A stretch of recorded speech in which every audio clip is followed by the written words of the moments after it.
And just before we get into the video, something I should have been doing a lot more up till now, and that is just asking you guys out there, if you enjoy what you're looking at, if you like what I'm doing, go down below, click on the like page, subscribe to my channel, and by all means, please click on that little notification bell. If that way you guys get alerted when I do get more new content up. I usually try to do the what's on my desk monthly update beginning of the month. And I usually try to get a video or a series of videos released by the 15th, the middle of the month. So whether that's going to be a tips and tricks video, or an aviation history video, or my time-lapse videos of the previous model builds that I've got done, or an air show video, or some of my new product review videos I'll be doing. So I want to try to get something posted by the middle of the month. So please, if you're enjoying this, subscribe, like, and click that notification bell. Let's move on to the video. So here we are, guys, back to look at another of my built models. In this video, we're going to be looking at one of two Sea Furies I have built, and this is actually the first of the two that I built. Fittingly, the very first Sea Fury video will be the first model I built. So this is the old Hobbycraft kit. So it is aged and it has its problems. However, I ended up using a flight path update set on this one, and it included quite a bit of extra pieces for it. So it has a resin cockpit, fully detailed resin cockpit. There was the gun bays, which included resin, the bays, resin on the ammo boxes, and then the guns themselves were white metal. It also included a resin prop and resin blades. And it included those white metal parts inside the fuselage. I'll tilt it so you can see kind of inside the fuselage on the openings on either side, where it had all of the engine mounts and whatnot on the internals. So it included resin for there, and then some white metal exhausts. And then it also included white metal landing gears and a bunch of photo etch, so things like the gear doors are all photo etch. Now, it was a very extensive and detailed detailing kit, basically. The aftermarket kit was amazing.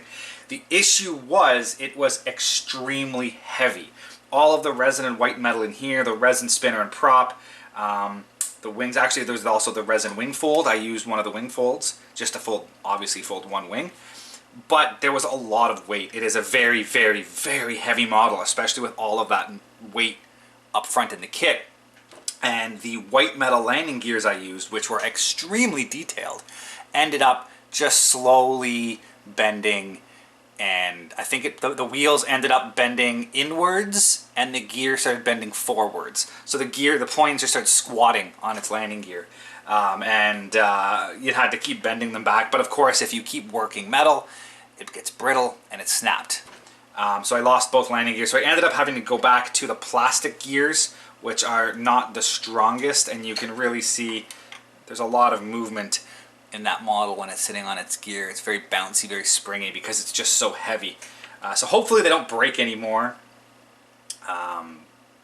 We'll see what happens in the long term. The scheme I painted up, it's obviously done in the post-war Canadian markings. I used Belcher Bits decals to finish it off. It includes the Sea Fury, the Sea Fire, and the Firefly was on that sheet. As usual, I'll throw a link in the description below to a link to the decal review side of my website, and as well as links to the build and the completed album of this model. So I used the Belcher Bits decals, painted up. It's done up in an 870 Squadron, which, let me see.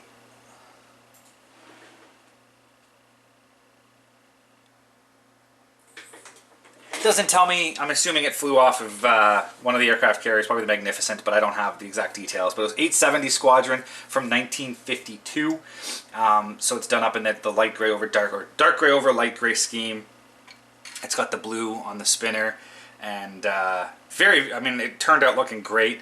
I love the look of that. I just wish it didn't have so many issues with it. And again, it's one of those kits I built early in my building career life, so it's not as detailed as it could be. One of those things where my ambitions were farther than my skills, so there's quite a few issues on it that I wish I had taken the time and done properly. But I mean, you always learn, you always get better. So I live with it because it is a great kit, and you don't see a lot of them, and I will take it. But it does have, I mean, when I look at it, I see a lot of little issues that I wish I had done differently or corrected or could go back and do again. But at this point in my life, I'm not going to go that far. So there you go. That is the Hobbycraft Seafire with the Flight Path detailing kit.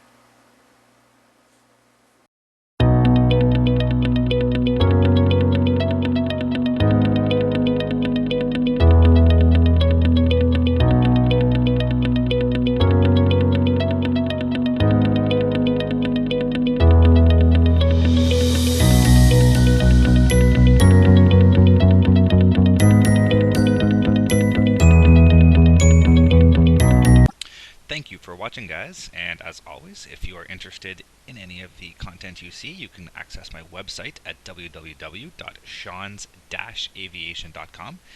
You can see all the latest pictures of aircraft and museums and the build logs of all of my current models and past models on that site.